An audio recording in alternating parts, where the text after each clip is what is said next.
यहाँ पे electrical element RLC के बारे में डिस्कस करेंगे। तो दोस्तों रेजिस्टेंस, जो अपना रेजिस्टेंस होता है उसकी यूनिट ओम होती है, उसको डिनोट आर से करते हैं और उसका सिंबल जो होता है वो ये होता है। ठीक है, और इसके बारे में दोस्तों मैं डिटेल में लास्ट वीडियो में आपको बता चुका हूँ। ठीक है, अब अपन इंडक्टर की बात करते हैं। तो दोस्तों जो अपना इंडक्टर होता है इसकी यूनिट हेनरी होती है। और दोस्तों ये क्या एक स्टोरेज डिवाइस है जो एनर्जी को मैग्नेटिक एनर्जी की फॉर्म में स्टोर करता है। ठीक है, जिसका फॉर्मूला होता है हाफ एल आई स्क्वायर, जहाँ पे एल इंडक्टर है, आई करंट है। ठीक है दोस्तों, और हम इसको इंडक्टेंस में कन्वर्ट करने के लिए अपन इसको 2πf से मल्टीप्लाई करते हैं, जिसकी यूनिट ओम होती है। और दोस्तों अगर हम प्योर इंडक्टर की बात करें कि प्योर इंडक्टर से कितनी एनर्जी डिसिपेट होगी, तो दोस्तों वो जीरो होती है।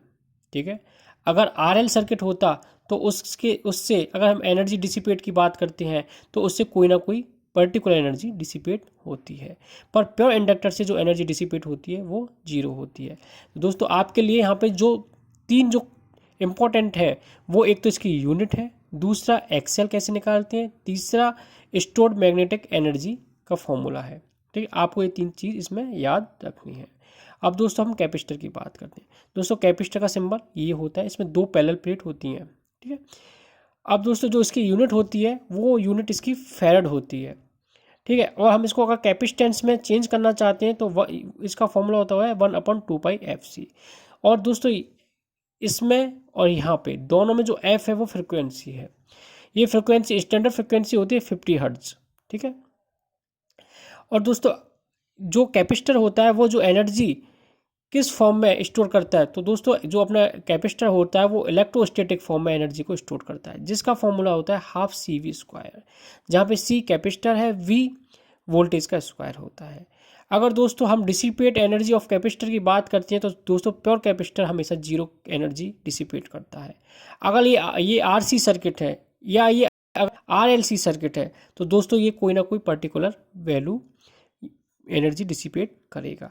अगर हम प्योर एल और प्योर सी सर्किट की बात करते हैं और उसमें पूछता है कि ये कितनी एनर्जी डिसिपेट करेगा, तो दोस्तों ये कोई एनर्जी डिसिपेट नहीं करेगा, ये जीरो एनर्जी डिसिपेट करेगा।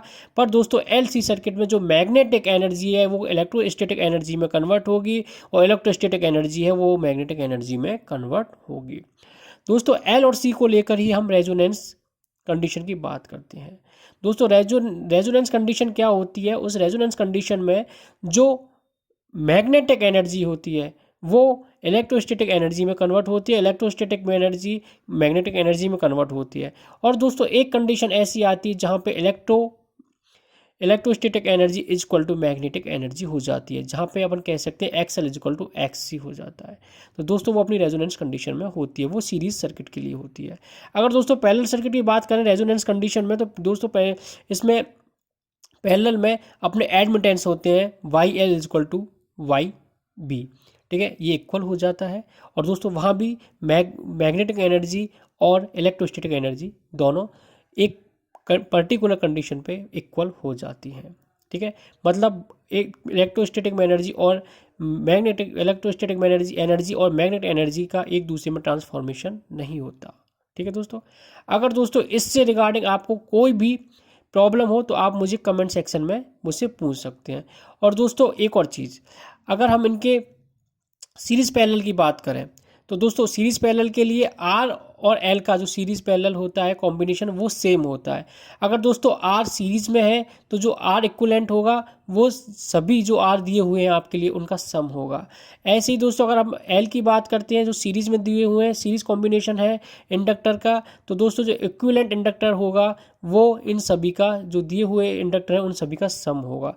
पर दोस्तों कैपेसिटर की बात करते हैं तो दोस्तों अगर कैपेसिटर आपके सीरीज में दिए हुए हैं तो आपके जो इक्विवेलेंट कैपेसिटेंस होगा, तो दोस्तों वो जो दिए हुए, सपोज डेट हम ले लिए दो कैपेसिटेंस दिए हुए हैं तो दोनों कैपेसिटेंस का मल्टीप्लाई अपॉन दोनों कैपेसिटेंस का सम होगा। ठीक है, इक्विवेलेंट कैपेसिटर।